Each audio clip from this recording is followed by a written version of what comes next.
Salut les amis, salut tout le monde. Bonsoir chers collègues, j'espère que vous allez très bien. Encore une fois de plus, bienvenue sur notre chaîne YouTube, Jinkunga Tutoriel. Nous allons continuer nos séries de formations les amis. On va donc enchaîner la formation qu'on avait commencé ensemble avec vous sur le pack complet, les bâtiments RPC-D. Alors aujourd'hui nous allons voir donc, ça sera la 17e partie. Donc si vous voulez comprendre les projets, la manière dont on avait commencé du début jusqu'à ces jours, alors j'aimerais tout simplement vous demander d'aller jeter encore une fois de plus un coup d'œil sur notre chaîne YouTube. Vous allez voir toutes les parties que j'ai eu déjà à poster là-dessus pour comprendre s'il s'agit de quoi. Alors aujourd'hui nous allons répondre à plusieurs questions puisque j'ai reçu en tout cas beaucoup de questions auprès de nos amis. Ok, j'ai reçu beaucoup de questions sur les chargements, sur la charge permanente, sur la charge d'exploitation. En tout cas, j'ai reçu beaucoup de questions. Alors, raison pour laquelle je me suis dit, malgré les multiples occupations, et ça vaut la peine que nous puissions enlever cet équivoque aujourd'hui. Et après, on pourra continuer pour voir d'autres parties.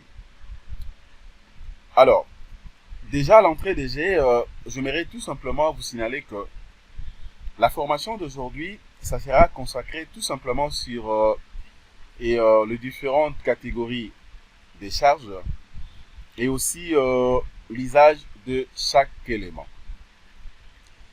Donc, puisque j'ai reçu beaucoup de questions, ingénieur, est-ce qu'il y a une différence entre une charge permanente et une charge d'exploitation? Ingénieur, pourquoi vous avez considéré vous avez considéré les poids d'entretien au niveau de la toiture? Vous avez considéré ça comme une charge permanente au lieu d'une charge d'exploitation. Ingénieur, j'ai pas compris comment est-ce que vous avez pris une charge d'exploitation de l'escalier supérieur par rapport à la charge d'exploitation au niveau du plancher d'habitation. Ingénieur, est-ce que ça vaut la peine de faire la combinaison en ELS, tout comme en ELI au même moment, avant de dimensionner une structure? Donc, j'ai reçu beaucoup de questions. Donc, ce soir, nous allons répondre à toutes ces questions pour que vous puissiez comprendre s'il s'agit de quoi.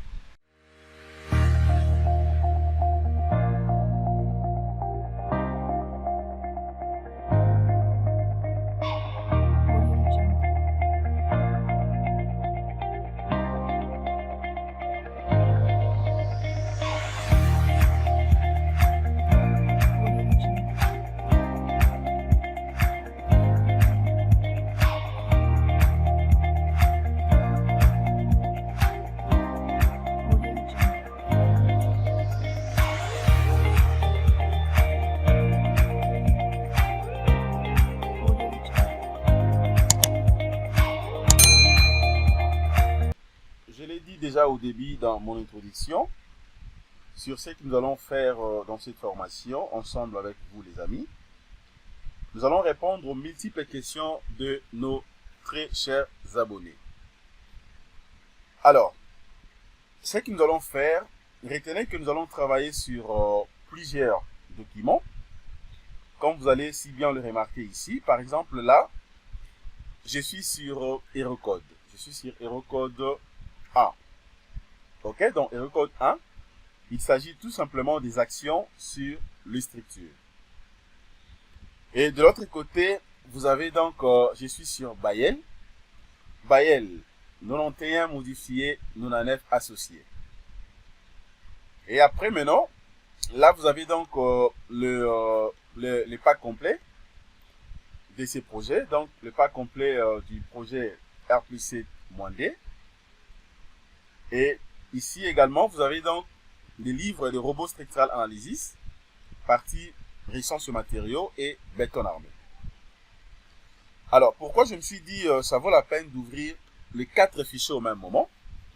Je pouvais voir même ouvrir plus que ça, puisque je peux même vous montrer, je pouvais même ouvrir plus que ça. Mais je me suis dit, ne fût-ce qu'avec les 4, ça suffit pour que vous puissiez comprendre la réalité de tout ce que vous avez posé comme question.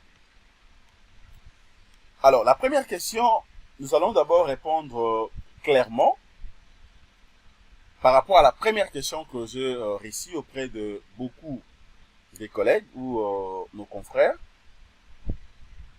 L'ingénieur, est-ce qu'il y a une différence entre une charge permanente et une charge d'exploitation?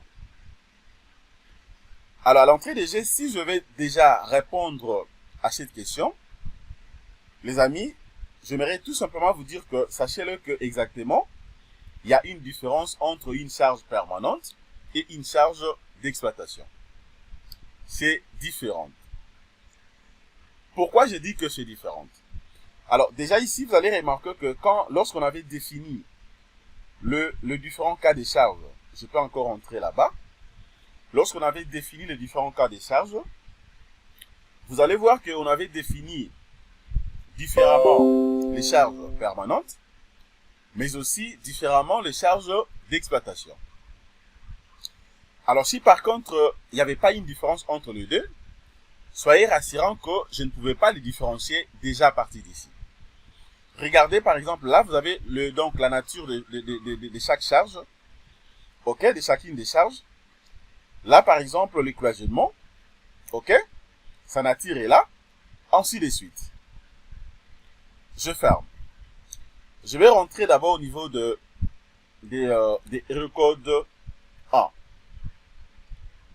Comprenez déjà qu'il y a une différence entre les deux. Pourquoi je l'ai dit? Même si vous utilisez le livre des recodes, tout comme le livre de la méthode RIS, ou par exemple le livre de Bayel, ok, il y en a plusieurs, même la norme marocaine par exemple, vous allez voir qu'il y a une différence entre les charges permanentes et les charges d'exploitation. Alors, ce qu'il faut comprendre, l'explication simple et claire. Comprenez seulement que c'est quoi en réalité une charge permanente. Retenez que les charges permanentes, généralement notées G, dans la règlement, bien sûr, donc c'est donc l'abréviation de la charge permanente, ce n'est que par la lettre G. C'est comme ça qu'on abrège ça. Selon bien sûr la réglementation.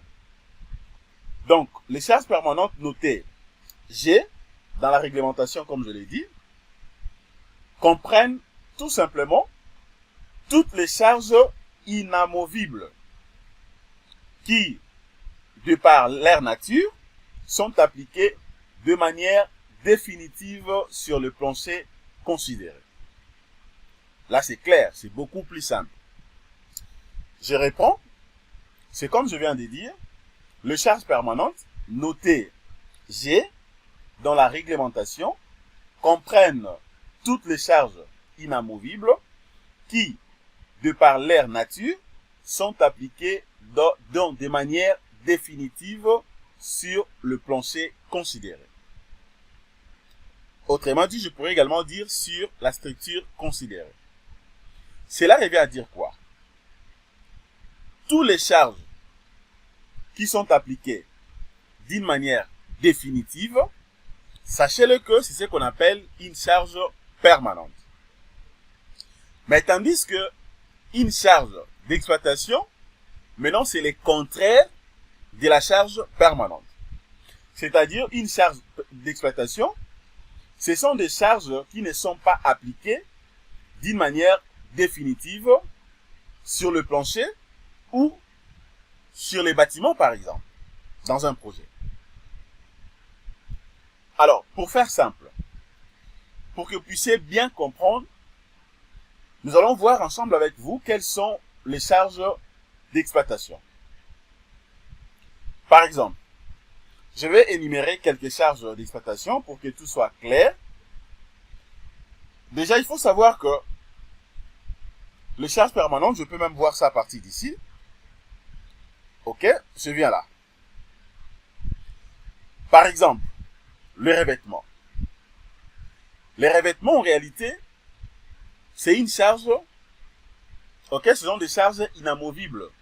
C'est une charge inamovible dans le sens où sa nature est justement d'être appliquée de manière un peu définitive. De manière définitive. Cela revient à dire que le revêtement, c'est une charge permanente. C'est une charge permanente. Les cloisons, par exemple, le cloisonnement. L'écloisonnement également, c'est une charge permanente. Pourquoi? Puisque, par sa nature, c'est une charge appliquée définitivement au niveau de la structure. Là, c'est clair. Je viens maintenant au niveau de la toiture terrasse. Ok? C'est clair, c'est comme je viens d'énumérer la toiture terrasse. C'est-à-dire, la toiture terrasse ici, ça sera considéré comme une charge permanente, exactement. Pourquoi? Puisque, déjà, il faut comprendre que, à ce niveau ici, que ça soit même si vous allez appliquer, vous allez considérer ça comme une charge d'entretien, d'autant plus que c'est une charge qui sera appliquée au niveau de la dalle terrasse, alors l'ingénieur est censé de calculer la structure dans le cas le plus défavorable. Et bien donc, je considère ça comme une charge permanente. Pourquoi? Puisque, tout en supposant que on peut faire l'entretien d'une manière un peu séquentielle. D'une manière séquentielle. Ok? D'une manière séquentielle. Puisque là, j'ai reçu également beaucoup de questions pour dire que l'ingénieur, est-ce que le poids de l'entretien, la charge d'entretien qu'on applique au niveau de la toiture, n'est-ce pas, c'est une charge d'exploitation? Non. Généralement, c'est considéré comme une charge permanente. C'est vrai, s'il faut réfléchir comme ça dans le sens où de ne pas considérer ça comme une charge inamovible, c'est-à-dire une charge définitive, on peut beaucoup plus croire que c'est une charge d'exploitation. Ok? D'autant plus que c'est une charge qui n'est pas définitive. Mais je l'ai dit très bien qu'au niveau de la toiture, d'autant plus que c'est une charge, d'autant plus que c'est une dalle terrasse, ok? Alors, l'ingénieur est censé de calculer l'ouvrage dans les cas les plus défavorables. Alors, je suppose que l'entretien au niveau de la dalle terrasse sera fait d'une manière un peu progressive. Donc, ça sera d'une manière un peu définitive ou cumulable. Ça sera en fait cumulé. Raison pour laquelle je l'ai considéré comme une charge permanente. Ok? Si ça casse, écrivez-moi encore inbox. Je pourrais faire uniquement une sur cette charge. Disons comment cette charge au niveau de la dalle terrasse. Poids d'entretien. Je pourrais même faire des calculs ensemble avec vous. Ok, donc je vais faire vraiment des calculs, comme ça vous allez bien maîtriser ça. Et dés d'habitation. La dalle d'habitation ici, c'est considéré comme une charge d'exploitation, puisque c'est une charge qui n'est pas inamovible. C'est une charge qui n'est pas définitive. Je crois là c'est clair. Ainsi de suite. Maintenant, je vais rentrer d'abord au niveau du bâtiment. Au niveau plutôt de l'aérocode. La deuxième question que je réussis, l'ingénieur, pourquoi pendant l'application des charges, vous avez considéré une charge d'exploitation de l'escalier supérieure par rapport à la dalle? C'est une question que j'avais reçue comme ça. Il y a quelqu'un, il est parmi mes très chers abonnés, il avait parcouru en fait mes formations sur ma chaîne. Il était tombé sur une vidéo et puis il m'a posé cette question. Donc les amis, comprenez que tout est fonction, premièrement, de la norme. Je commence d'abord par ça. Tout est fonction de la norme. C'est-à-dire, si par exemple que vous dimensionnez ou vous calculez un bâtiment, vous dimensionnez suivant, tout en utilisant la norme, par exemple, Aerocode, c'est-à-dire le principe reste le même. Mais néanmoins, Aerocode donne les valeurs de la charge d'exploitation par intervalle. Par intervalle. Mais tandis que Bayel donne également les charges d'exploitation tout simplement par des valeurs bien définies.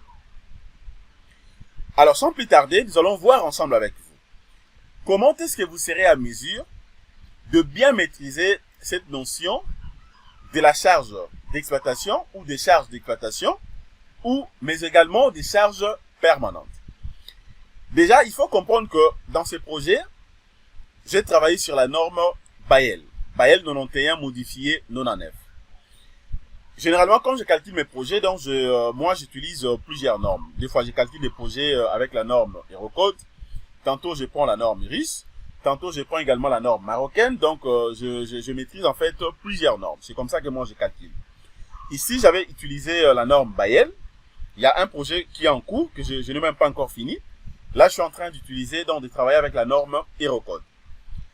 Alors, maintenant, on y va d'abord sur Eurocode. Je vais vous montrer comment est-ce que vous serez à mesure de bien maîtriser les charges d'exploitation. Je viens là. Voilà, là je suis sur Eurocode. Regardez. C'est Eurocode 1. Donc si vous n'avez pas ces documents, écrivez-moi tout simplement inbox, soit via WhatsApp ou carrément sur mon adresse email. Je vais vous envoyer les documents sans problème.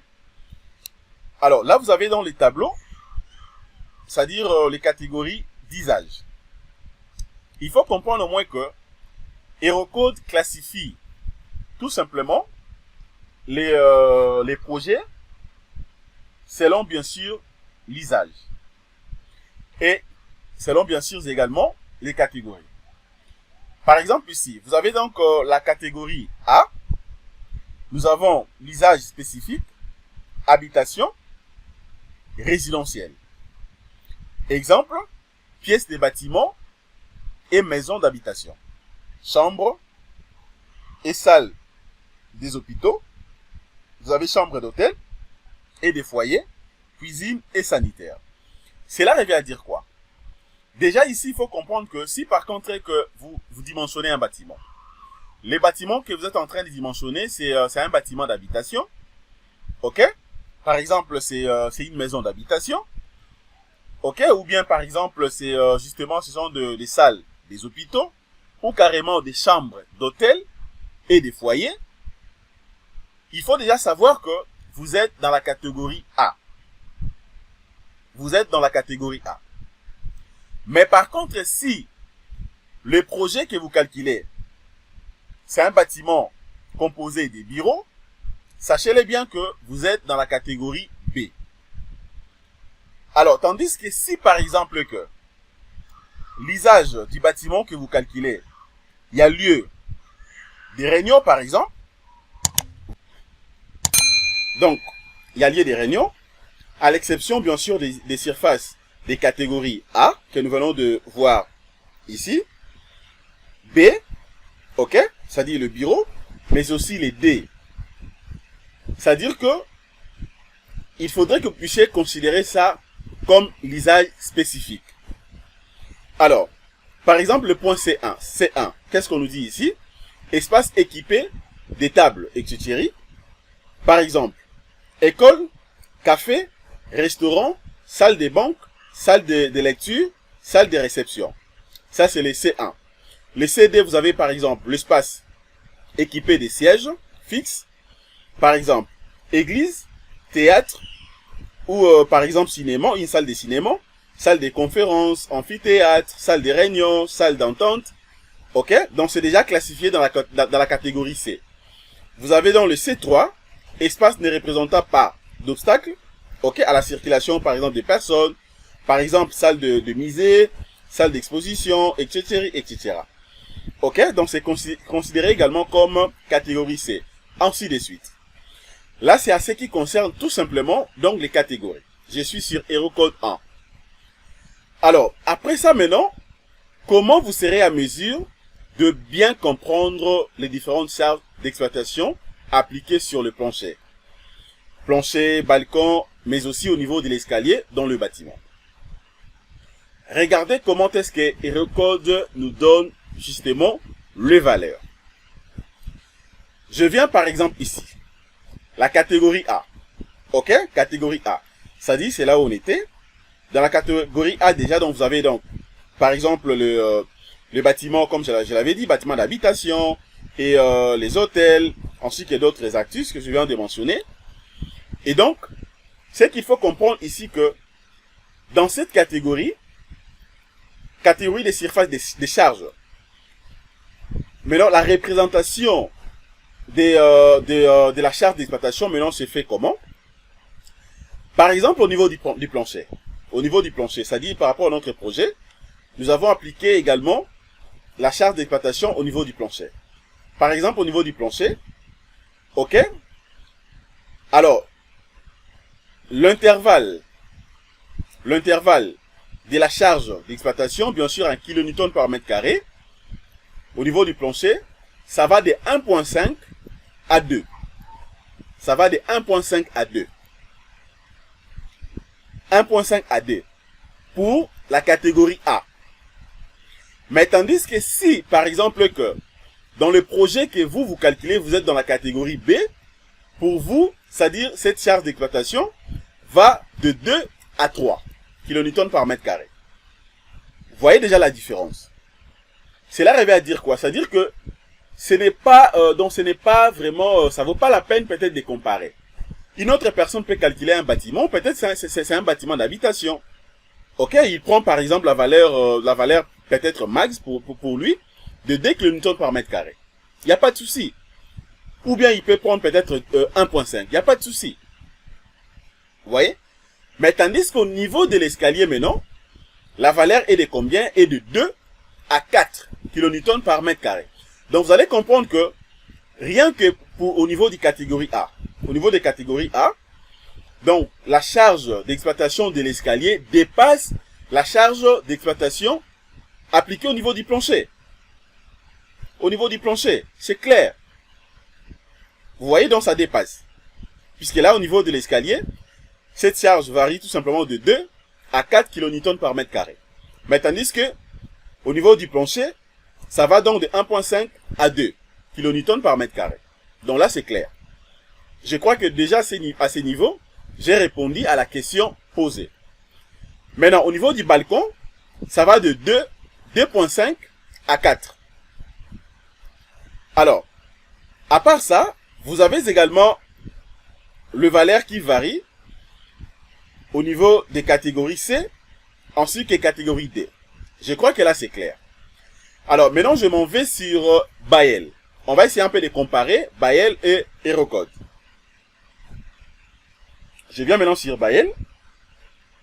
Regardez les actions.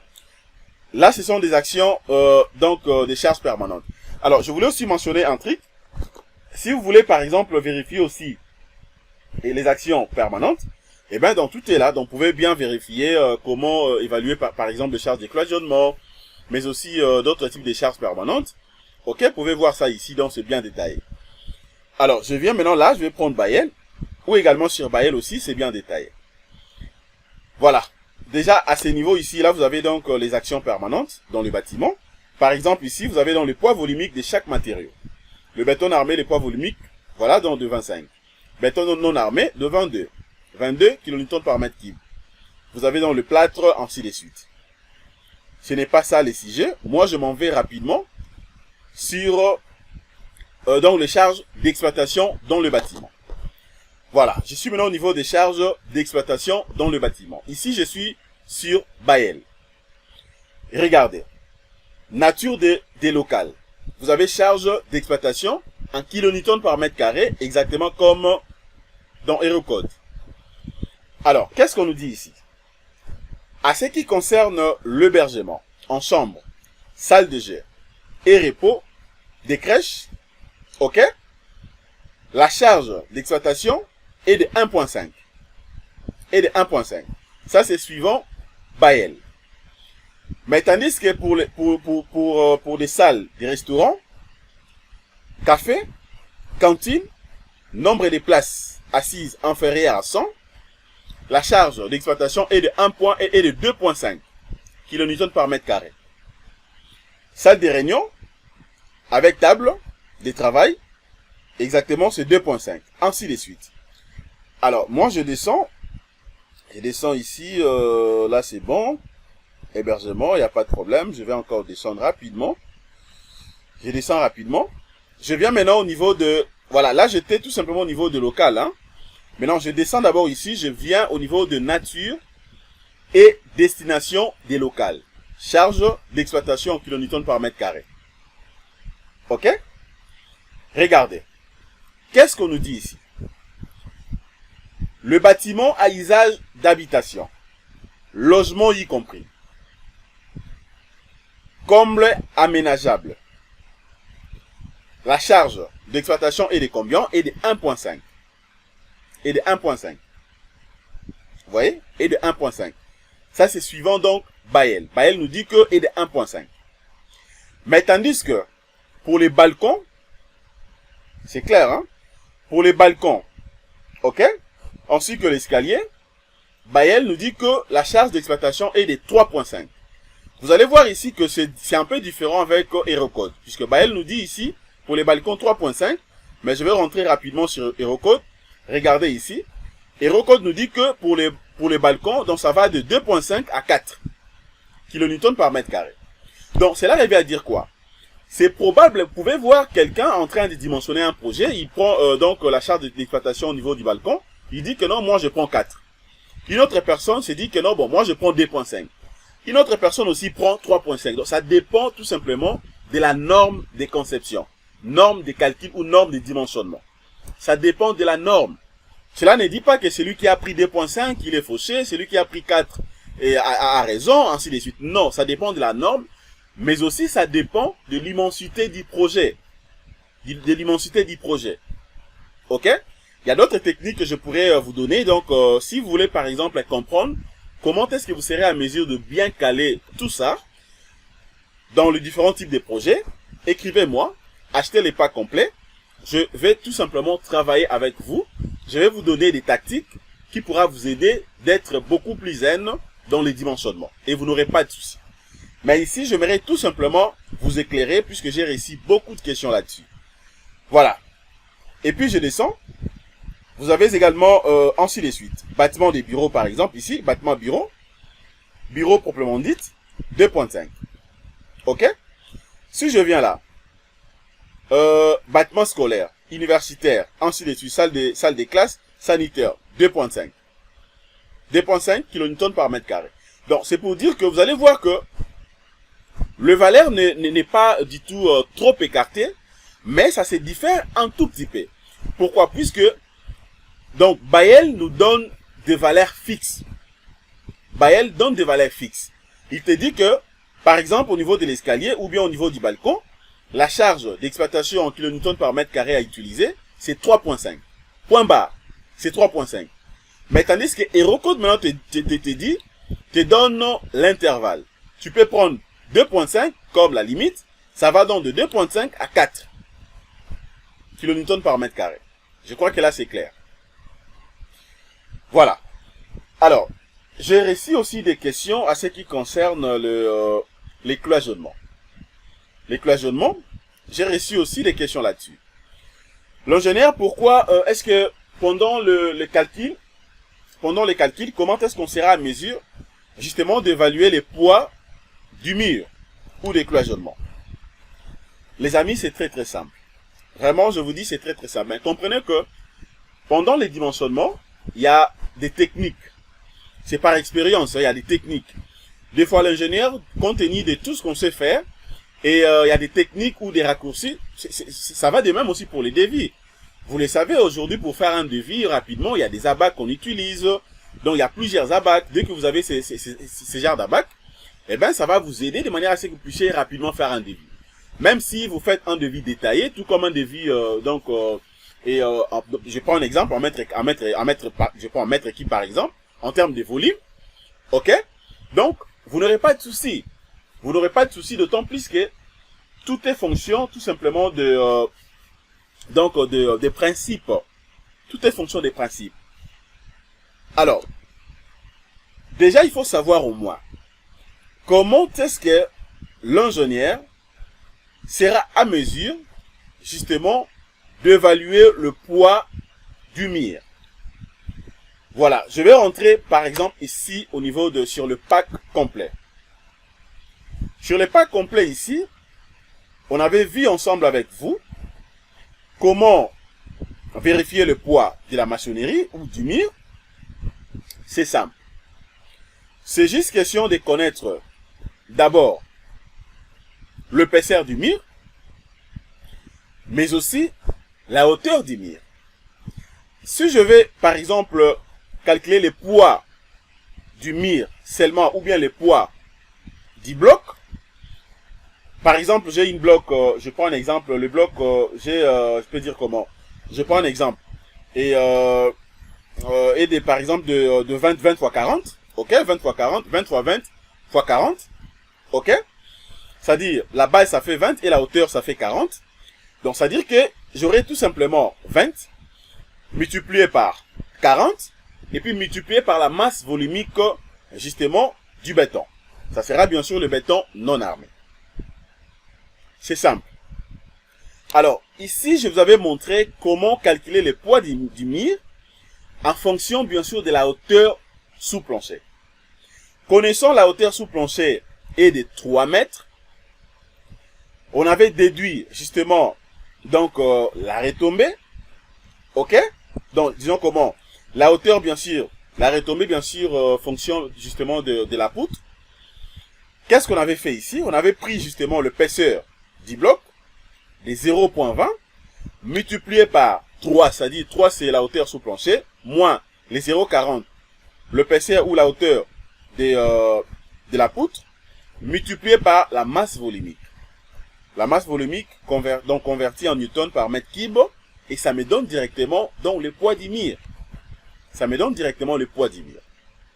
Ici, c'est justement si et seulement si, et que vous voulez, par exemple, vérifier le poids du mur dans le projet que vous calculez. Je viens par exemple ici. Si je vais vérifier le poids du mur ici, pour bien faire ça, c'est-à-dire je serai obligé de savoir la hauteur sous plancher de chaque niveau, et puis de déduire là où il n'y a pas de mur, par exemple les ouvertures. Vous voyez donc les ouvertures, c'est-à-dire les portes, les fenêtres, ainsi de suite.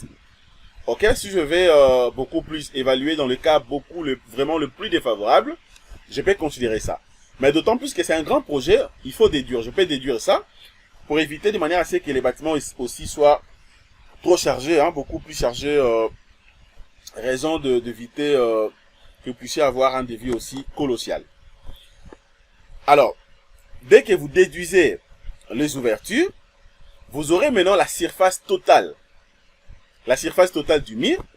Et vous prenez tout simplement cette surface, vous multipliez par la masse volumique. Vous multipliez par la masse volumique. Et c'est tout, ça vous donne directement le poids du mur. Ça vous donne directement donc le poids du mur. Vous voyez? Donc c'est un peu ça. Maintenant, je vais vous montrer également un artiste. Je viens ici. Ça, je vous avais déjà montré comment calculer ou évaluer le poids justement des revêtements. Alors, je viens maintenant ici.